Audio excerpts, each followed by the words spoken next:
चोली में चोली वाला होली कौन सा होता है?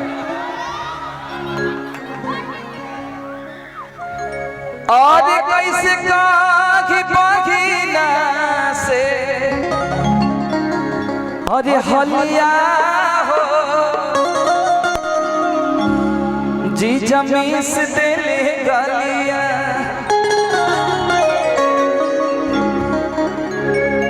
कि अरे मिस दिल गलिया हो मिस दिल गलिया आप कर दिया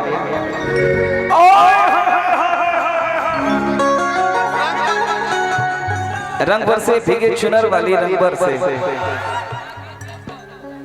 हो जाने कुछ कुछ होता रहेगा तब ना वही से ऐसे एक एक गीत फरमाइश करेंगे तो नहीं हो पाएगा। मैं जो उठा दे हेलो गाइस इनको भेजे कहीं थक जा रही है क्या लोग?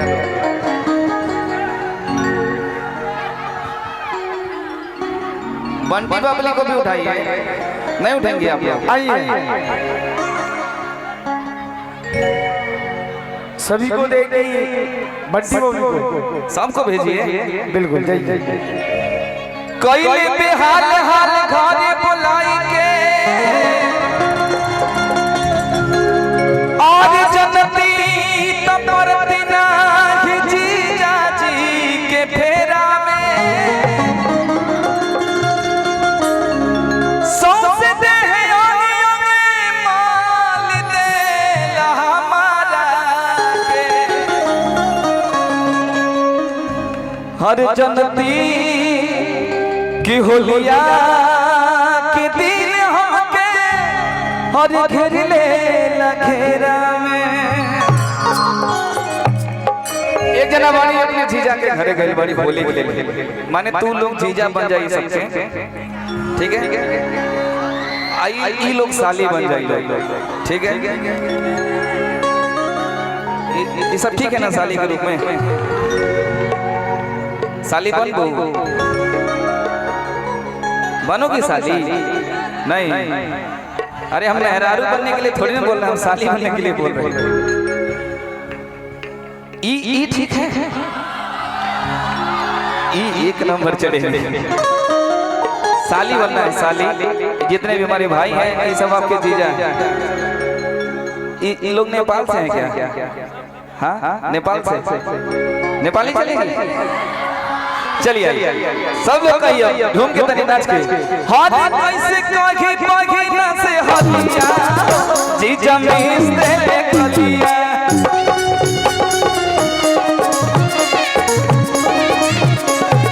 काहे कैसे पागिना से हलिया जी जमीन दे गलिया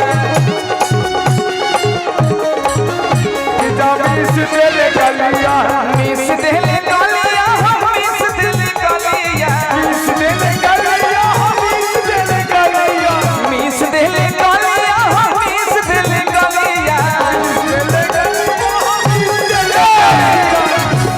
पंकज जी जैसा अगर जीजा रहे तो गाल तो मिसैबे न करी। आदि होलिया में बिगड़ल ये चलिया हो जीजा मिस दे गलिया हो जीजा मिस दे गलिया होलिया में चलिया हो जीजा मिस दे गलिया होलिया में गलिया हो जीजा मिस दे गलिया।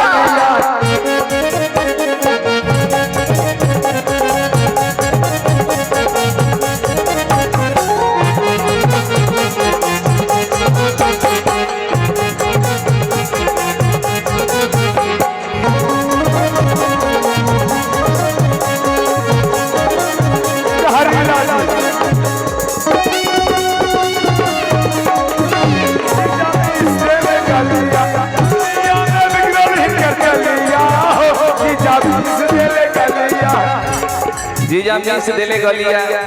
अच्छा होली सब लोग खेलते हैं ना? होली कुर्ता फार होली कौन कौन खेलता है? सही होएगी चाहिए। आगते जे जानती तक कबू नहीं आई थी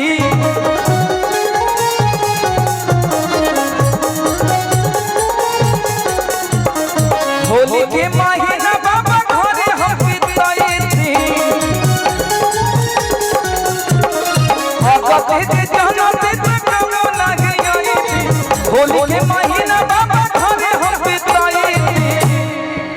अगर मुझे पहले से पता होता कि यहाँ लोग कुर्ता फाड़ के होली खेलते हैं तो हमें आज नहीं आते। ही ऐसा लोग कह रहे हैं। अरे जय दीना, अरे जय दीना यारा रहती बोलिया जी जमीन से गलिया।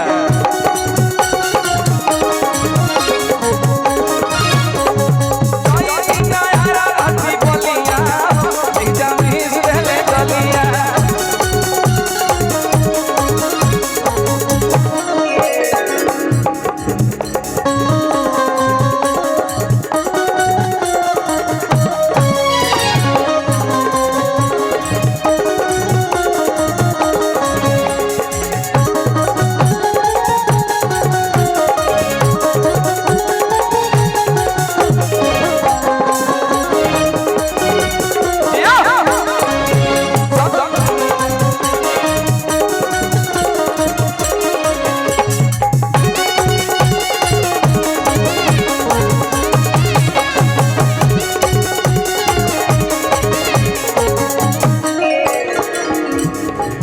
सखी बूढ़ा भाता, बूढ़वा भतार से याद आया कि रंजीत डॉन भैया कहाँ है? रंजीत डॉन भैया कहाँ गए? अच्छा हम बुला लेते हैं। आप हैं हमारे Ranjit don. Ranjit don, Ranjit don जहाँ कहीं हो आए आए आए। हाँ सखी बूढ़वा भाता। ए भैया सबसे नंबर बुढ़वा हमार रंजीत भता रहा। अब है रंजीत भैया है नहीं? रंजीत भैया आएंगे आएंगे आएंगे। कि सखी बूढ़वा भाता और रोज रोज से जिया के ना से सखी बूढ़वा भतार, सखी बूढ़वा, सखी बूढ़वा भतार, सखी बूढ़वा भतार और रोज रोज से जिया के ना से। कि सखी बूढ़वा भतार रोज रोज से जिया के ना से।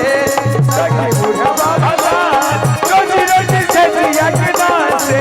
इस सखी बूढ़वा भतार रोज रोज से जिया के ना से। सखी बूढ़वा भतार रोज रोज से जिया के ना से। सखी बूढ़वा भतार, सखी बूढ़वा, सखी बूढ़वा, सखी बूढ़वा भतार, सखी बूढ़वा भतार रोज रोज से जिया के ना से। सखी बूढ़वा भतार रोज रोज से जिया के ना से।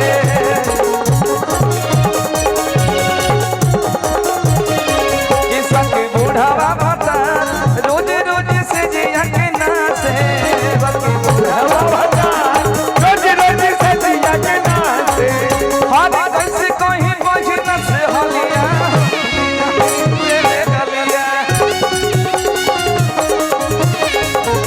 हाय ई ठहरे रंजीत डॉन जी। कोई कलाकार जब इनसे पहली बार जुड़ता है, ये फोन जब करते हैं ना, तो हम बोलते हैं कि रंजीत डॉन बोल रहे हैं। नहीं नहीं नहीं तो पहली बार कलाकार सदमा में आ जाता है कि अरे भाई कोई डॉन फोन किया है। और एक बात पता है भैया, हम सभी जितने भी कलाकार हैं, राहुल से पूछिए, सभी लोग क्या बोलते हैं? बुढ़वा खोने लो रहा। और हमरा बुढ़वा यही है क्या भैया? पूछिए जितना म्यूजिशियन है ना, मैं बाय गॉड कहता हूँ कि मैं इनके यहाँ विगत 20 साल से काम करता हूँ। ओके, और मैं सभी कलाकार जितने म्यूजिशियन बैठे हैं, और रंजीत डॉन का नाम हम कलाकारों की नजर में बुढ़वा है, बुढ़वा का हल्का। और आइए आज मेरी भावना को अपने संस्कृति के बारे में जोड़ता तनी और ठुमका लगाइए ना रंजीत भैया। भैया। कि सखी बूढ़वा भतार रोज रोज से जिया के ना से। बुढ़वा भतार रोज रोज से जिया के ना से। सुमन भाई ऐसे थोड़ी ना बजाएगा वो, तनी से ठुमका लगाना पड़ेगा। आज आप लगाएंगे ना तो हमको भी देख के ये प्रोत्साहन मिलेगा कि आप भी डांस करते तो हम भी कर लेंगे थोड़ा सा। है ना रंजीत भैया? हाँ। है रंजीत भैया? उधर क्या देख रहे हैं? निशा जी को थोड़ी नहीं डांस करेंगे। बुढ़वा बुढ़वा बुढ़वा आजा बुढ़वा किस्सा के बुढ़वा बता रोज रोज से जिया के ना से सबके बुढ़वा बता सबके बुढ़वा सबके बुढ़वा बता सबके बुढ़वा बता रोज रोज से जिया के ना से सबके बुढ़वा बता रोज रोज से जिया के ना से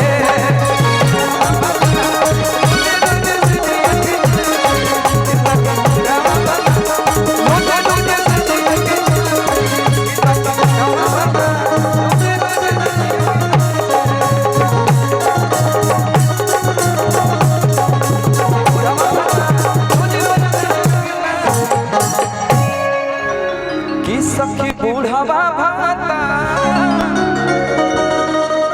रोज रोज